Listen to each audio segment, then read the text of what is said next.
कह रहा सर रोजगार मिल जाएगा। अच्छा एक बात बताओ, गवर्नमेंट को रोजगार देने में दिक्कत क्या है?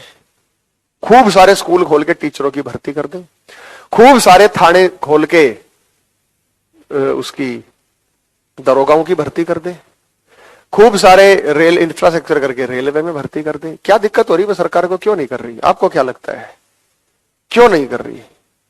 जबकि सरकार ने काम 2 करोड़ नौकरियां देंगे, क्यों नहीं दे पा रही? क्यों बस की नहीं उसके? क्या दिक्कत है सरकार के सामने? भाई मेरी सरकार हो, मैं चाहूंगा कि मैं सारे युवाओं को रोजगार दे दूं, जिंदगी भर मेरी वोट मिलती रहेगी, जिंदगी भर मेरे को वोट मिलेगी, जिंदगी भर वोट मिलेगी मुझे कोई हटा ही नहीं सकता। मैंने हर घर में रोजगार दे दिया, क्या मुझे कोई हटाएगा? सरकार के पास दिक्कत है, सैलरी कहां से दे, पैसा कहां से दे, इंफ्रास्ट्रक्चर, सैलरी, पैसा भी तो होना चाहिए। सभी आदमी ईमानदारी से टैक्स भी तो दें, पैसा भी तो सरकार के पास आए। अब जैसे एयर इंडिया की बात करते हैं, 86,000 करोड़ रुपए का कर्ज है। मैं तो उसको बेचना बिल्कुल सटीक मानता हूं। मुझे नहीं लगता कि एयर इंडिया को बेच के, हालांकि 1-2 फर्म को बेच के गलत किया, लेकिन एयर इंडिया 86,000 करोड़ का कर्ज, पहले सरकार उसमें 86,000 करोड़ रुपया डालेगी, फिर उसे चलाएगी, फिर भ्रष्ट अधिकारी खा जाएंगे सारे के सारे, क्योंकि सरकारी कार्यालयों में कामकाज नहीं करते।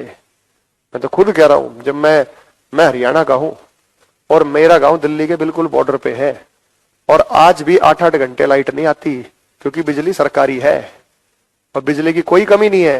ये भ्रष्ट अधिकारी, कामचोर अधिकारी फैक्ट्रियों को बेच देते हैं, फैक्ट्रियों में चोरी की बिजली जाती है, उनसे बिल थोड़ा सा लेते हैं, गांव देहात की बिजलियों को काटकर फैक्ट्रियों में बेच देते हैं।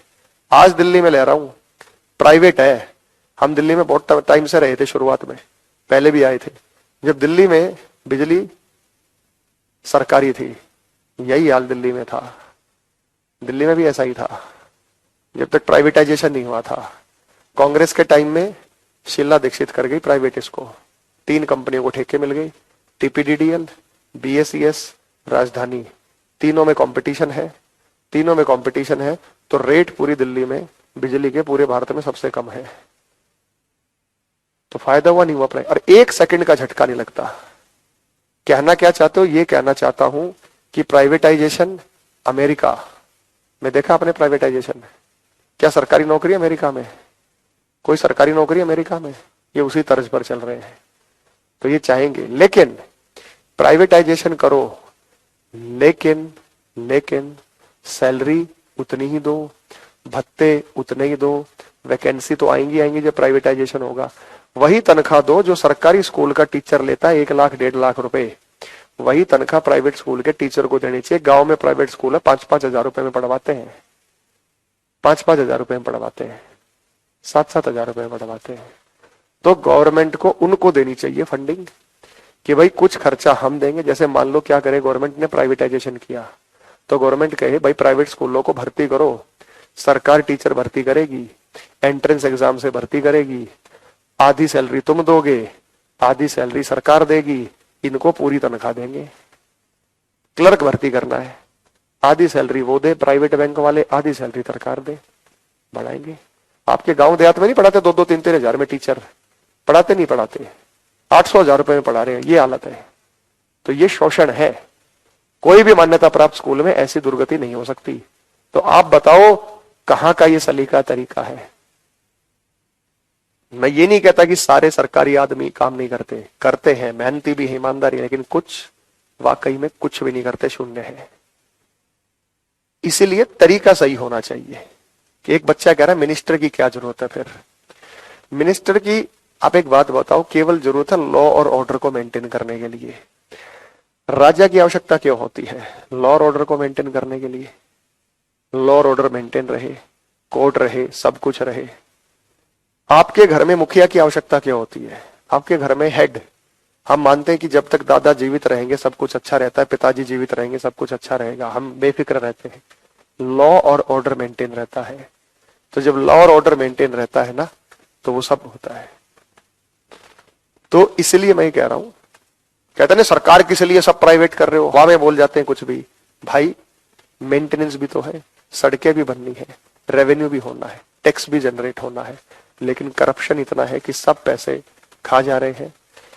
एक जानते हैं कि एक सरकारी स्कूल के बच्चे पर गवर्नमेंट कितना खर्च करती है? एक सरकारी स्कूल के बच्चे पर गवर्नमेंट 1500 रुपए खर्च करती है।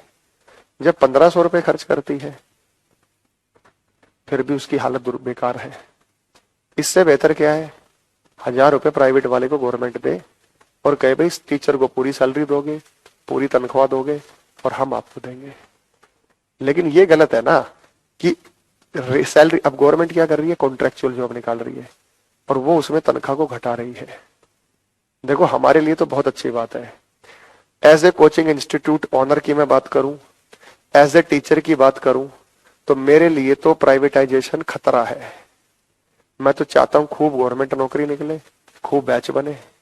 हर टीचर यही चाहेगा? नहीं चाहेगा। चाहे वो आपका दिल जीतने के लिए कुछ भी बोले, लेकिन वो ये चाहेगा वैकेंसी पे वैकेंसी आए। वैकेंसी पे वैकेंसी आएगी तो बैच पे बैच बनेगा, खूब बच्चा मार्केट में आएगा, खूब कोचिंग इंस्टीट्यूट्स पे आएगा, खूब हमारा सेक्टर बूम करेगा। ऐसा होता है नहीं होता फिर। लेकिन मैं ये बात कह रहा हूं भाई कि कुछ जगह प्राइवेटाइजेशन बहुत बढ़िया है, कुछ जगह प्राइवेटाइजेशन बहुत घटिया भी है।